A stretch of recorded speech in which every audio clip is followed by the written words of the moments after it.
This is Echo 3, and let's discuss KerbNet. KerbNet is a scanning and mapping tool that you can use with all of the probe cores, with the narrow-band scanner, and you can access it also with the fly-by-wire unit and the mobile processing lab. As we look through the probe cores, there are some different elements that we need to highlight. Each of the different probe cores has different fields of view options, and these will let us know how big of a range they are able to see. This will be important to note for how high a probe should be orbiting above a planet, or how well it will scan while it is flying, and different probes work better in different environments. Some are going to work better when they're landed or driving around. Some can work well when they're flying through the atmosphere or on a suborbital trajectory. Most of them work well when they are in orbit. They have access to looking at either the biome and or the terrain, and the narrowband scanner is able to scan specifically for ore concentrations. So if we look over here in the science parts, we can scan for ore using the survey scanner, or we can also use the narrowband scanner. In the narrowband scanner, you can see that it has a KerbNet section on it. What's also really cool about the probe cores anyway, is that they can scan not just for the terrain and the biomes, but many of them can find anomalies on the different planets and moons. Especially the Mun and Duna have some really unique anomalies that you can find out. These are different Easter eggs that you can hunt for, and these probe cores are able to help you find them. I'm going to make a probe for us to scan the planet Duna. This is one of the newer probe cores added into the game. It was designed for going to Moho, but we are going to use it for our Duna mission.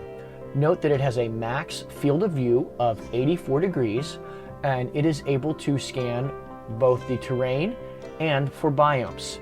So this will make a good map for us to use for scanning the planet.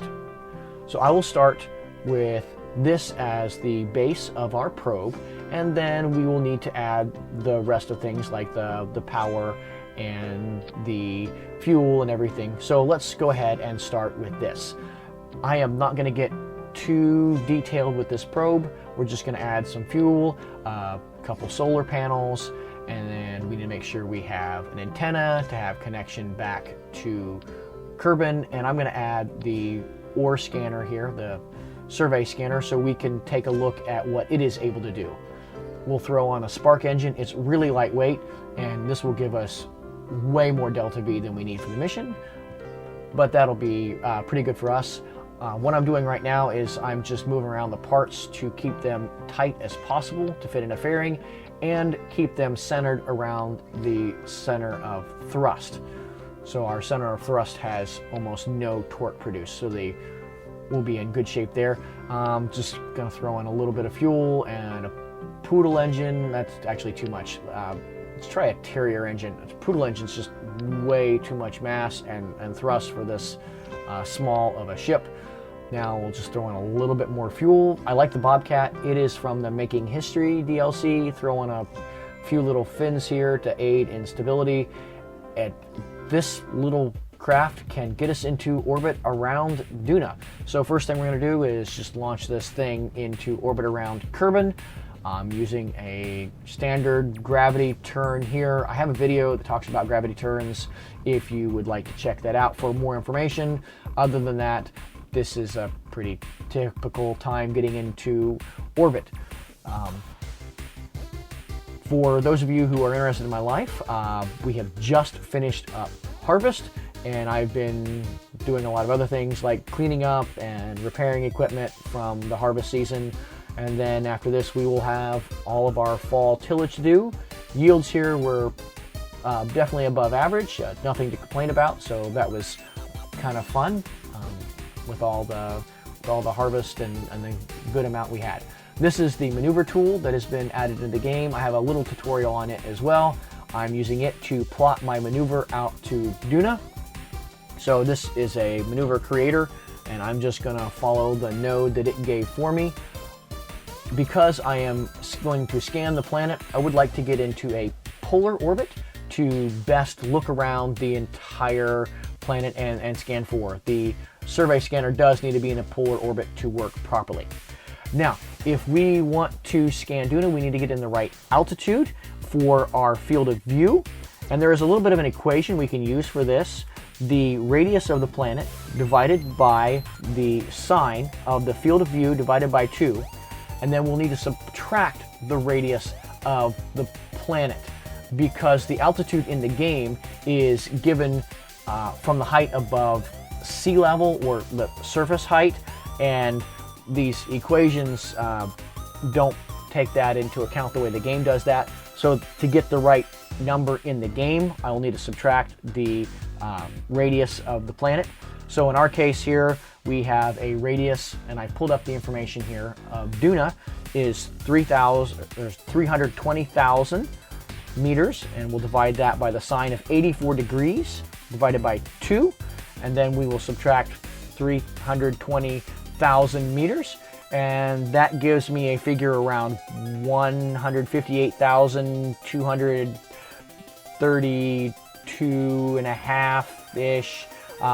So we're going to get close to that, and if I do this right and I get in just the right orbit at my maximum field of view, the entire planet should completely fill my scanning screen. So first thing we're going to do is get this craft into orbit. I'm just going to burn retrograde here at my periapsis, and I'm going to try and get really close. I mean, obviously, if I'm just slightly over that figure, that'll be all right. That'll kind of account for some mountains and stuff on the planet. And we are really close. I'm going to just do a little bit of a radial in burn here to correct my orbit, get a little bit more circular. There we have it. Now we're going to go ahead and open up the survey scanner here and take a look at some of the different concentrations of ore that we have available. If you have mods, you might be able to see other types of resources on the planet. In this case, we're just concerned about ore. With the default view, with the purple colors, dark is where higher ore concentrations are, and lighter colors is where less ore is.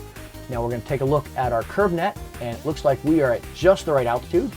The entirety of Duna fills our screen here. Now we can see we have access. This is the biome mode, and this is the terrain mode, and I can see different heights. Now here in the biome mode, it's given us additional colors, so I can see what biome I'm over and what else I might be interested in. I have found an anomaly, and I have marked a waypoint on the map that I can send a rover or something here to check out what might be of interest here. I am Echo 3. Thanks for joining me on this quick discussion on KerbNet. I will see you next time.